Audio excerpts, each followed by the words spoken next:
Dinigsa ng mga turista at mga bisita ang makulay at masayang pagdaraos ng Sinulog Grand Parade sa Cebu City. Libo-libong deboto mula pa sa iba't ibang lugar sa bansa ang dumayo rito para sa debosyon sa Santo Niño. Ang detalye mula kay Jessie Atienza ng PTV Cebu.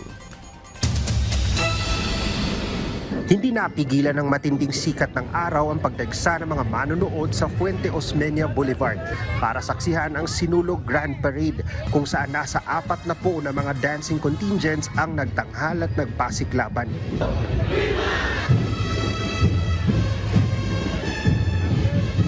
Suot ang mga makukulay na mga costume at naggagandahang props. Mga tanawing sinadya ng mga manonood na karamihan sa kanila inagahan ang pagpuesto sa gilid ng ruta. Alas 6, sir. Alas 6? Gano'n alas 6? Para makatubangan kag tanaw. So mo gini front seat kita diri ka. Front seat yun, sir. Pag sa may diskarte na to ani nga natas tubangan o kahion tagot monta sa diskarte. Agwantaho na lang, sir. Hantod mahuman. Really? Tanaw ng mga contingent, taga ding lugar ban, makakitag mga artista. Agwanta lang taan eh. Mga magin eh. Kay mamaya tutuyo, ang butanaw sa Sinulog. Nakakalat naman sa iba't ibang bahagi ng lungsod ang mga security personnel. Ipinapatupad ang mahigpit na seguridad. Ayon sa LGU ng Cebu City, target nilang mas maagang matapos ang Sinulog Grand Parade ngayong taon. So far, very successful niya ang time, murag maigo ta. In fact, medyo masayo gani.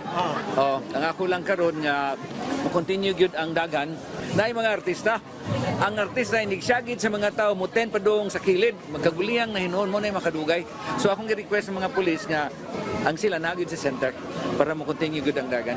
Kabilang sa mga nakisaya at nanood ng Sinulog Festival ngayong taon, si Mayor Francis Zamora ng lungsod ng San Juan na lumagda ng Sisterhood Agreement sa ilang LGU sa Metro Cebu.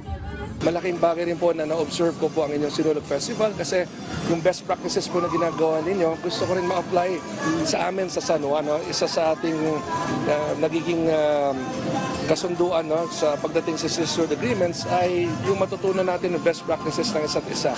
So I'm learning a lot from your Sinulog Festival, how you implement it, yung ating overall execution. Ito'y inaaral ko rin habang in-enjoy ko yung experience ko. Inaaral ko rin po yung nagiging implementation ng inyong pong Sinulog Festival. So, I'm very excited. Sari-saring mga food stalls, souvenir shops at iba pang mga produkto ang mabibili sa paligid.